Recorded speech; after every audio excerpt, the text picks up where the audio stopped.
আজকে বানাচ্ছি crispy chicken popcorn. রেসিপিটা তোমাদের সাথে আমি পোস্টে শেয়ার করে দেবো। অনেকগুলোই বানাবো, ওই জন্য আর ভিডিওটা আমার তোলা হয়নি।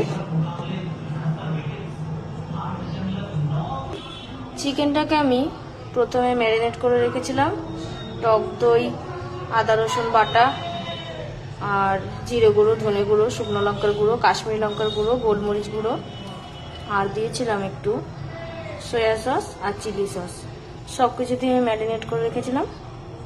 তারপরে একবার ময়দার কোট করেছি, তারপরে একটু জলে ভিজিয়ে নিয়ে আবার ময়দার কোট করেছি।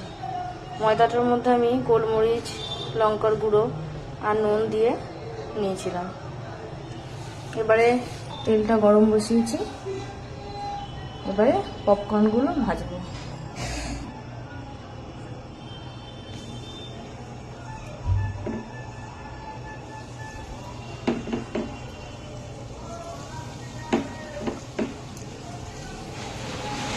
সবগুলো একসাথে ভাজবো না, অল্প অল্প করে ভাজবো।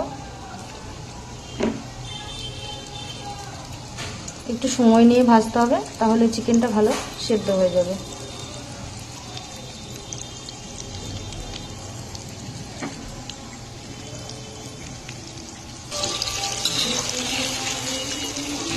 আর একটু উল্টে পাল্টে দিচ্ছি।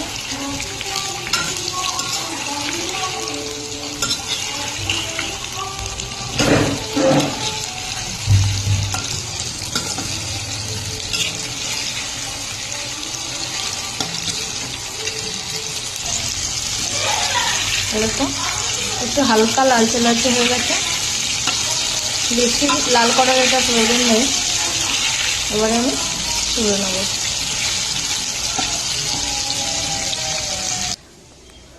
এই যে চিকেন পপকর্ন রেডি, একটু মেয়োনিজের সাথে সার্ভ করলাম। কেমন হয়েছে তোমরা অবশ্যই জানিও।